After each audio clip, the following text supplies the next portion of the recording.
کہ ناپاکی کسی قسم کی بھی ہو وہ تکلیف دہ ہوتی ہے، غلاظت کسی قسم کی بھی ہو وہ تعفن پیدا کرتی، ماحول کے اندر بدبو پیدا کرتی ہے، صفائی نفاست لاتی ہے، صفائی سے انسان اپنے آپ کو ٹھنڈا محسوس کرتا ہے۔ آپ لمبے سفر سے لوٹنے کے بعد بھی جب غسل کر لیتے ہیں تو کوئی منوں کے حساب سے وجود سے مٹی نہیں اترتی، لیکن اپنے آپ کو ہلکا پھلکا محسوس کرتے ہیں۔ انسان جب کپڑے تبدیل کر کے دھلے ہوئے کپڑے اور لباس پہن لیتا ہے تو اس کے لباس پر کوئی منوں کے حساب سے میل کچیل نہیں ہوتی، لیکن وہ کپڑے بدلنے کے بعد اپنے ذہن کو تازہ دم محسوس کرتا ہے۔ ہمیں اللہ تعالیٰ نے جو حبیب پاک علیہ السلام عطا کیے ہیں وہ دنیا میں آئے ہی پاکیزگی تقسیم کرنے، اور میرے نبی پاک علیہ السلام نے ہر قسم کی طہارت دنیا میں تقسیم فرمائی۔ حضور فرماتے ہیں میں آیا ہوں تو اللہ نے میرے لیے ساری زمین کو مسجد بنا دیا۔ مانا کہ آپ چھوڑ دیں جی بیٹا چھوڑ دو سب ٹھیک ہے، آپ اپنی اپنی جگہ پہ رہیں، ماشاءاللہ ٹھیک۔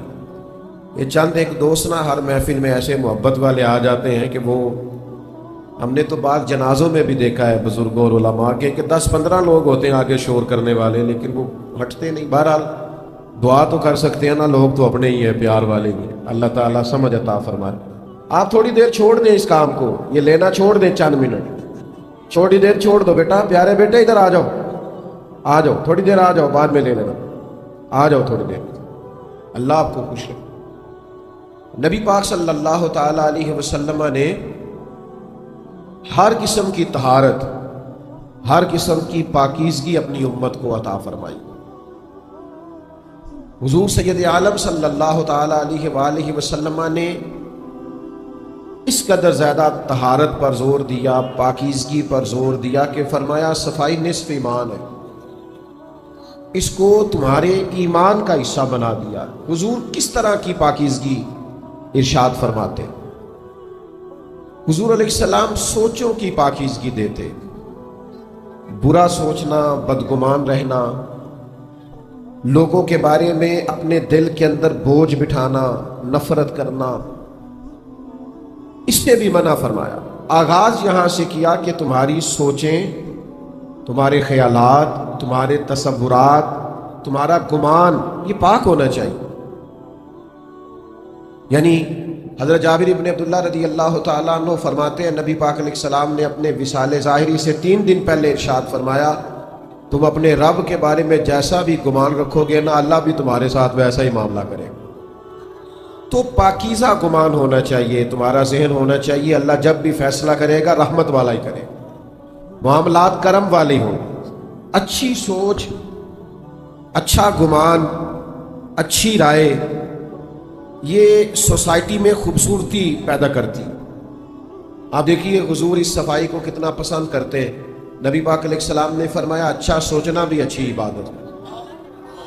نہیں آپ صرف اچھا سوچا کریں، مثبت رہا کریں، ہر چیز کو منفی نہ لیا کریں، اور یہ گھر کے اندر بھی ضروری ہے، یہ دفتر میں بھی ضروری ہے، یہ اپنے فیملی ممبران کے ساتھ بھی ضروری ہے، آپ کے جو کولیگز ہوتے ہیں ان کے ساتھ بھی ضروری ہے۔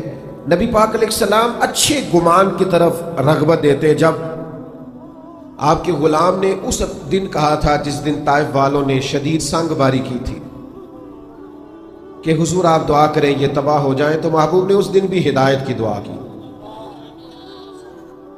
تو غلام نے عرض کی حضور 10 دن ہم نے طائف میں قیام کیا ہے، انہوں نے تو عرب کی جو روایتی مہمان نوازی ہے اس کا بھی خیال نہیں کیا، اتنی تکلیف دی، بد اخلاقی کا مظاہرہ کیا اپنے رویوں سے، تو آپ پھر بھی ان کے لیے ہدایت کی دعا کر رہے ہیں۔ تو یہ نبی پاک کی دی ہوئی سوچوں کو دیکھیے، حضور فرمانے لگے یہ نہیں نہ مانتے تو مجھے امید ہے آنے والی نسل مان جائے۔ تو اتنی جلدی مایوس ہو جانا، کہنا یہ لوگ ٹھیک نہیں ہو سکتے، یہ زمانہ ٹھیک نہیں ہو سکتا، یہ معاشرہ ٹھیک نہیں ہو سکتا، محبوب تو اگلی نسل کے بارے میں بھی اچھا گمان رکھنے کا ارشاد فرما رہے۔ تو سب سے پہلی تو میری گزارش یہ ہے کہ اللہ کے رسول نے ہمیں سوچوں کی پاکیزگی کا سبق دیا، اور پھر اس سے اگلی بات یہ ہے کہ زبان پاک ہو۔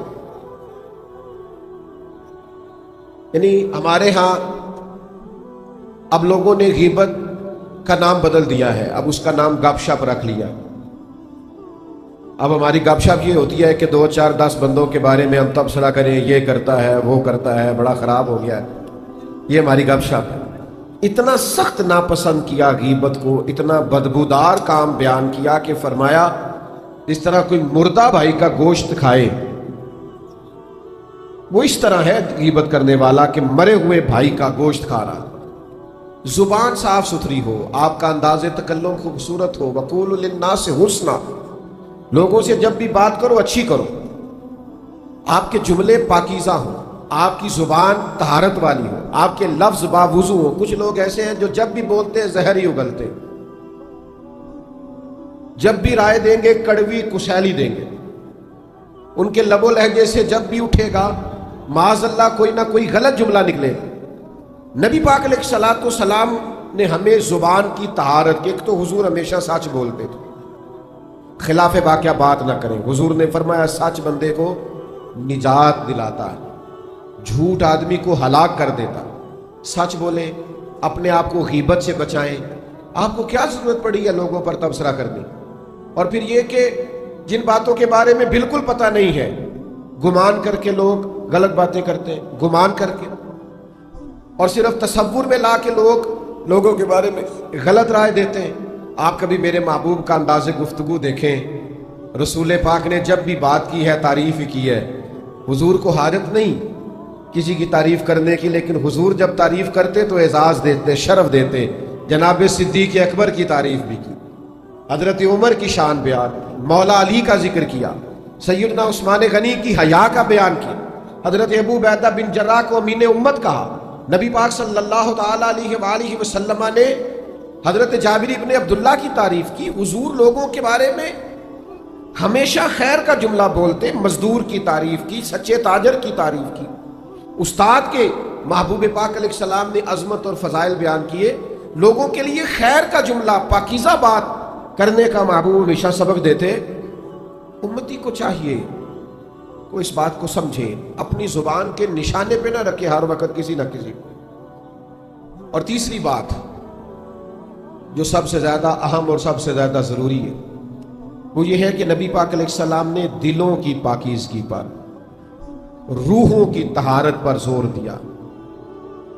ہم نہ اپنا بات ظاہر خوب سجاتے ہیں، 2 گھنٹے لوگ آئینے کے سامنے کھڑے رہتے ہیں، اور اب چونکہ کیمرے چلنے ہوتے ہیں، اب تو جتنی دیر بیٹھنا ہوتا ہے، کسی محفل میں بھی لوگوں نے سیٹ سکو ہو کے بیٹھنا ہوتا ہے، تصویریں جو بنتی ہیں اور خیر سے اسٹیٹس جو لگتے ہیں، اور بھی کئی مصیبتیں ہم نے یہ ساری گلے ڈال لی ہوئی ہیں اللہ ماشاءاللہ۔ تو اب تو لوگ اپنے ظاہر کو سنوارنے کے لیے بڑی سخت محنت کرتے ہیں، لیکن یاد رکھ لینا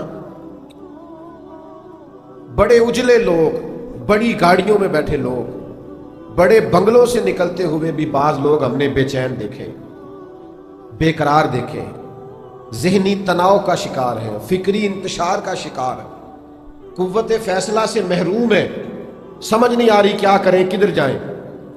زندگی کی دوڑ میں اتنے آگے نکل گئے کہ صرف دنیاوی مفادات کی جنگ نے جکڑ دیا ہے چاروں جانب سے۔ یاد رکھنا جب روحیں پاک ہوتی ہیں، باطن پاک ہوتا ہے۔ 2 چیزیں ہیں جو بندے کے باطن کو اجاڑ دیتی ہیں، 2 چیزیں روح کو اجاڑ دیتی، اور خود نبی پاک علیہ الصلوۃ والسلام نے اس کی نشاندہی فرمائی۔ حضور فرماتے ہیں 2 بھوکے بھیڑیے، یعنی بھیڑیا ویسے ہی خطرناک ہوتا ہے اور بھوکا ہو تو پھر کتنا خطرناک ہو۔ کریم فرماتے ہیں 2 بھوکے بھیڑیے بکریوں کے ریوڑ میں چھوڑ دیے جائیں تو اتنا نقصان نہیں کرتے جتنی دولت اور شہرت کی محبت انسان کے باطن کا نقصان کرتی، اس کی روح کو پورے طور پہ اجاڑ دیتی، اس کا باطن پورے طور پہ بکھر جاتا، لوگوں کو پتہ ہی نہیں ہوتا لیکن ٹوٹ چکے ہوتے۔ تو یاد رکھ لیجئے گا کہ روح کی طہارت، باطن کی پاکیزگی، یہ تزکیہ نفس ہے، قرآن مجید کا بنیادی عنوان ہے۔ نبی پاک صلی اللہ تعالیٰ علیہ وسلم کے فرائض نبوت میں سے ایک اہم بات کہ حضور نے باطنی طہارت پر زور دیا، اور حضور فرمانے لگے کیوں زور دیا؟ ظاہر ہے ہم سب کا عقیدہ ہے کہ ساری کائنات سو جاتی ہے لیکن اللہ تعالیٰ کو نہ اونگ آتی ہے نہ نیند آتی ہے، تو رب دیکھتا ہے، ہر وقت دیکھتا ہے، اپنے کرم سے دیکھتا ہے، اپنی رحمت سے دیکھتا ہے۔ اللہ کے حبیب علیہ الصلوۃ والسلام فرمانے لگے یاد رکھنا رب نہ تمہارے چہرے دیکھتا ہے نہ تمہاری جیبیں دیکھتا ہے، وہ جب بھی دیکھتا ہے تمہارا دل ہی دیکھتا ہے۔ تو جس چیز کو اللہ نے دیکھنا ہے اس کے محبوب نے دیکھنا ہے۔ آپ کو پتہ ہے ہمارے پاس سب سے قیمتی چیز کیا ہے؟ ایمان۔ تو ایمان کا بنیادی مرکز کیا ہے؟ دل، آپ کی روح، آپ کا باطن۔ ظاہر سے تو اونچے اونچے نعرے لگائیں، آج کل جیسے رواج ہے نا ہماری محفل میں کہ جس کا ایمان پکا ہاتھ کھڑے کر لو، تو بھئی ہاتھ کھڑے کرنے سے ایمان پکا آپ کو کیسے ثابت ہو گیا؟ وہ ایک رنگ بن گیا۔ آپ کے باطن کی کیفیت کیا ہے؟ اگر باطن اجڑا ہوا ہے، آذان ہو گئی ہے اور آپ فارغ بیٹھے ہیں موبائل پہ، آپ نماز پڑھنے نہیں جا رہے، آپ کو کسی مظلوم پر رحم نہیں آ رہا، کسی بھوکے پر ترس نہیں آ رہا، آپ کی تجوری پیسوں سے بھری ہوئی ہے اور آپ کے محلے میں لوگ سسک رہے ہیں بھوک سے، آپ کو خیال نہیں آ رہا، تو پھر میرے بھائی روح کی طہارت کی ضرورت ہے۔ نبی پاک علیہ السلام نے جو کمال کیا ہے وہ یہ ہے کہ حضور نے انسان تعمیر کیے ہیں، انسانیت سازی کی ہے۔ نبی پاک حضور نے انسانوں کی تشکیل کی ہے۔ ہوتا ہے نا لوگ کہ میں نے بلڈنگیں بڑی بنائی تو میں نے کارخانے بڑے لگائے تو میں نے فلاں ترقیاتی کام بڑے کیے۔ میرے محبوب پاک نے حضرت صدیق اکبر جیسے لوگ تیار کیے، حضرت فاروق اعظم جیسے لوگ تیار کیے، جناب مولا علی جیسے شیر تیار کیے۔ یہ رجال حضور نے تیار کر کے سوسائٹی کو دیے۔ معاشرے کے اندر جب اس طرح کے لوگ ہوں جن کا تقوی ضرب المثل ہو، جن کا اٹھنا بیٹھنا لوگوں کے لیے نصیحت کا باعث ہو، جن سے ملاقات کر کے کلیجے ٹھنڈے ہوتے ہو، عبادت کو دل کرتا ہو، روح تازہ ہوتی، تو یہ لوگ زمانے کے لیے پھر رہنما اور مقتدا بن جایا کرتے۔ ایک دن حضرت عمر بیٹھے ہوئے تھے، آپ کے ارد گرد چند لوگ بھی بیٹھے تھے، کسی موضوع پر گفتگو ہو رہی تھی، تو لوگ اپنے اپنے جذبات کا اظہار کرنے لگے۔ ایک صاحب نے کہا کہ میرا دل کرتا ہے میرے پاس پہاڑوں کے برابر سونا ہو اور میں اللہ کے راستے میں خیرات کروں۔ یہ اچھے ارادے، اچھی نیتیں، ان نیتوں پر بھی اللہ بڑا اجر عطا کرتا۔ ایک شخص نے عرض کیا کہ میرا دل کرتا ہے کہ میرے پاس بے پناہ دولت آئے اور میں شام ہونے سے قبل اللہ کے بندوں میں بانٹ دوں۔ لوگ اپنی اپنی رائے دے رہے تھے کہ مجھے اللہ اس طرح دے تو میں، اور آج بھی اس طرح کے اچھے جذبات والے لوگ معاشرے میں پائے جاتے ہیں۔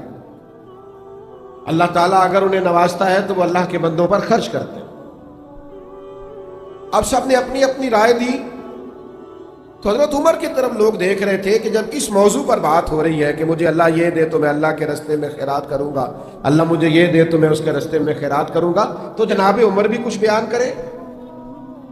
تو حضرت عمر فرمانے لگے میرا دل کرتا ہے اللہ مجھے حضرت معاذ ابن جبل جیسے اور بندے عطا کرے، اللہ مجھے حضرت ابو عبیدہ بن جراح جیسے اور لوگ عطا کرے۔ میرا دل کرتا ہے اللہ تعالیٰ اس امت کو حضرت جناب سعد بن ابی وقاص جیسے کچھ اور افراد دے، اللہ اس طرح کے کچھ اور بندے پیدا کرے تاکہ اللہ کے بندوں کے لیے مزید لوگوں کی آسانی کا بندوبست ہو سکے، تاکہ دین کے مزید مضبوط ستون تیار ہو سکے۔ اس طرح کے رجال کار اللہ دے۔ ہمارا یہ مسئلہ ہے کہ ہم انسانیت سازی نہیں کر رہے، ہم اپنے بچوں کے لیے پیسے جمع کر رہے ہیں، محلات تعمیر کر رہے ہیں، زیادہ غور کرنا کیا کہہ رہا ہوں، تجوریاں بھر رہے ہیں۔ سوال ہوتا ہے تو نے بچوں کے لیے کیا بنایا؟ میں نے تو جی فلاں بنا دیا۔ اور نبی پاک علیہ السلام نے کیا فرمایا؟ حضور نے فرمایا کسی باپ کا اپنی اولاد کے لیے سب سے بہترین تحفہ یہ ہے کہ اسے اچھا ادب سکھا دے، اس کے اخلاق کو تعمیر کر دے، اس کے رویے درست کر دے۔ آپ کے بچے کے پاس لاکھوں روپیہ ہے لیکن وہ بلا کا ضدی ہے، بڑا مہنگا موبائل ہے لیکن ایک منٹ کا حوصلہ نہیں اس کے پاس،